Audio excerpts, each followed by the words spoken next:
manufacturing.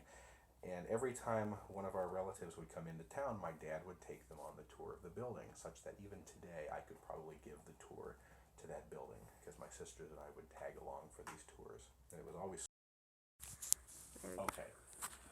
So it was pretty much the perfect environment in which my sisters and I were raised, and I think I was the one who appreciated it the most, I guess.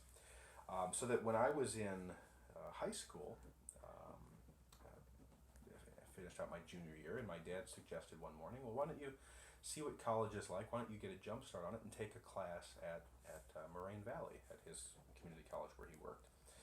And I didn't really have anything other better to do that summer. I mean, I was in a band and all that kind of stuff, but I think it probably kept me out of trouble, or I thought that it would, and it did. So I signed up for a History 101 class. And I did so well in that class, and the teacher was really cool, even though it was mostly university students who were coming back for the summer to take a class. I did really well. And by the end of the summer, I said, I think this is what I want to do. I want to teach history at a community college. And so at that point, then during my senior year of college, or senior year of high school, excuse me, I arrived at the decision to actually do my associate's degree at my dad's community college before transferring on to a four-year school. And my original plan was to get certified to teach history or social studies at a high school and then work on a master's degree at night part-time. You view that as a stepping stone to get into community college teaching. And while I was at Moraine Valley as a full-time student, I worked in the student life office. I was news editor and then managing editor of the campus student newspaper. Learned a lot about journalism that way. I kind of took a sidetrack because then when I transferred to my four-year school, I was still living at home with my parents. As a job to pay some of my living expenses, I worked as a newspaper reporter. And so I never lost the passion for history. I actually came to realize that journalism is essentially history, but with tighter deadlines. So the disciplines are very similar.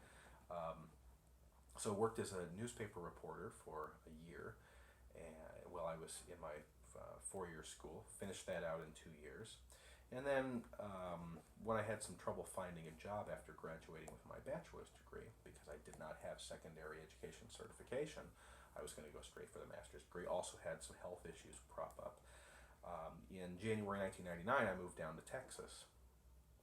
Took a job working in the private sector for about 6 months, and then was able to secure a job helping to advise the student newspaper at Richland College. So I figured that was my foot in the door into the community college system in the Dallas County Community Colleges, which is among the best community college districts in the country. This was in 1999. So continued working as a staff member for a number of years, and then was promoted a couple times, all while I continued going to graduate school to earn a master's degree in history. Finished that master's degree in 2004, and then continued taking courses towards a PhD, which I still have not yet finished at University of Texas at Dallas, just working on my dissertation. But while working as a staff member and then as administrator at Richland College, I picked up other experiences. I did some substitute teaching. I learned a lot about different types of teaching styles, and networked with some people. And finally, in 2010, I was asked and encouraged to apply for a faculty opening here at Eastfield College, and earned that job, and I'm extremely happy with it.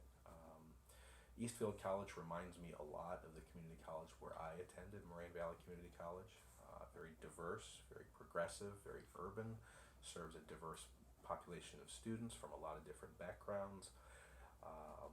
And I'm just thrilled to be here and thrilled to be teaching community college.